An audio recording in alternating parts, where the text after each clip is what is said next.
Сәлем достар, бүгін сіздермен осындай шабдалы қосылған галета жасайтын боламыз. Оңай әрі тез дайындалатын өте дәмді мини пирог деуге де болады. Ол үшін бізге блендердің ыдысына ұнымызды салып аламыз, електен өткізілген. Үстіне мұздай сары майымызды салып, блендерімізді жауып, мелкий крошка болғанша блендермен араластырып аламыз.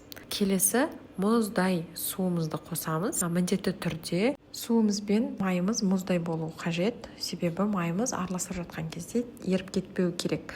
Тұзымызды қосып, блендермен қайтадан араластырып аламыз. Осы видеоның астына описаниеге рецепт жазғанда бір галета шығатын рецепті жазамын. Видеода 2 галета шығатын рецептпен жасап жатырмын, сол себепті менің тестім көбірек болып тұр.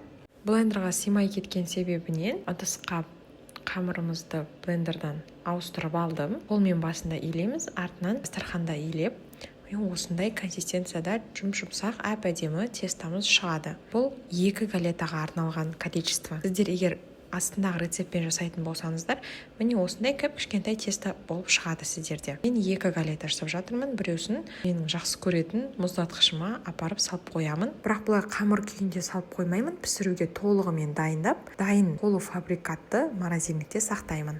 Келесі жолы тез пісіре салғанға ыңғайлы болады. Осы тестамызды міне пакетке немесе пищевой пленкаға салып, холодильникке 20-30 минутқа демалуға салып қоямыз. Сол аралықта начинкамыз бен шабдалыларымызды турап дайындап аламыз. Начинкаға бізге осындай рикоттамыз қажет. Бір ыдысымызға салып аламыз. Бір жылтоқ қосамыз. Қантымызды қосамыз. Кукурузный крахмал қосамыз. Және лимон мен лаймның цедрасын қостым. Немесе апельсин цедрасын қоссаңыздар да болады. Дәл осы цедраға келген кезде міндетті түрде қосуларыңызға кеңес беремін, себебі дәл осы цитрусовый нотка ключевой вкус беріп тұр. Міне осылай бір келкі болғанша әдемілеп араластырып аламыз. Енді холодильникте 15-20 минут тұрған қамырымызды алып, пергаментке орналастырып, әдемілеп оқтаумен жайып аламыз. Көріп тұрғандарыңыздай ешқандай ұн себудің қажеті жоқ, себебі қамырымыз сондай приятный, ұн қажет етпейді, оқтауға қамырымыз жабыспайды. Осылайынан жайып аламыз да ортасына жаңа рикоттадан жасаған начинкамызды осылай әдемілеп жағып аламыз.